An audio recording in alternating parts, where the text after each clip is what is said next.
It was a rainy June night in Washington 1972. Little did G. Gordon Liddy know that the largest political conspiracies in American history was about to unravel.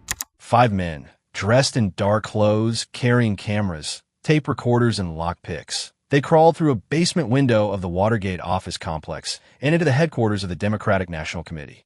They were caught within hours and hauled into a police station. On the surface, it was a bungled burglary. Underneath it lay a web that reached the West Wing.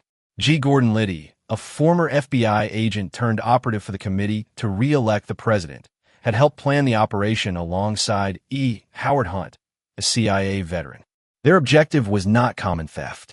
They wanted lists, memos, and listening devices to monitor political opponents. The men arrested that night included James McCord, Frank Sturgis, Eugenio Martinez, Bernard Barker, and Virgilio Gonzalez. Names that would become familiar as the investigation peeled back layer after layer. At first, the White House shrugged and the story faded. But persistent reporters Bob Woodward and Carl Bernstein at the Washington Post, guided anonymously by a source known as Deep Throat, kept pushing. At the same time, an unlikely chain of events exposed a calculated cover-up. Money flowed from the committee to re-elect and into the pockets of the burglars. Quiet phone calls and meetings tried to smother the trail. Former Attorney General John Mitchell and Nixon aides H.R. Haldeman and John Ehrlichman were entangled in decisions to obstruct the FBI inquiry. James McCord, one of the arrested, sent a bombshell letter from prison saying he had been instructed to lie. That admission reopened the case. The conspiracy was straightforward in intent, but sophisticated in execution. Hush money, false testimony, the misuse of federal agencies, and an organized effort to impede justice turned a petty break-in into abuse of executive power.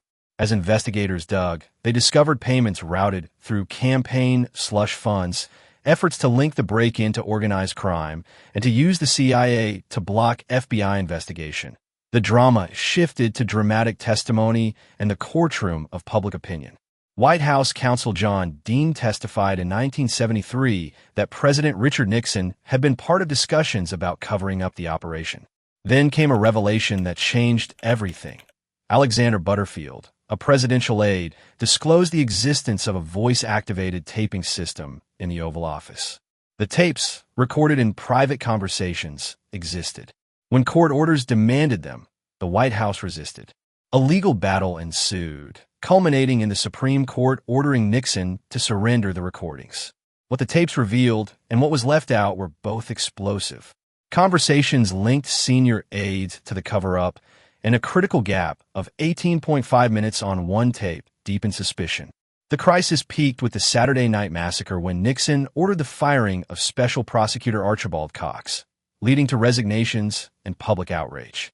As indictments multiplied against Haldeman, Ehrlichman, Mitchell, and others, the political cost mounted. Faced with near-certain impeachment by the House and likely conviction in the Senate, Nixon chose to resign on August 8, 1974. His successor, Gerald Ford, would later pardon him, a move that itself sparked controversy and debate about accountability. Watergate changed Washington. It exposed how a campaign apparatus could morph into a clandestine force willing to subvert law to win power. It also underscored the role of an independent press, the courts, and brave whistleblowers in holding power to account. For the men who crawled into that office in June of 1972, and for the leaders who tried to hide it, one bungled burglary became the hinge on which modern American democracy turned.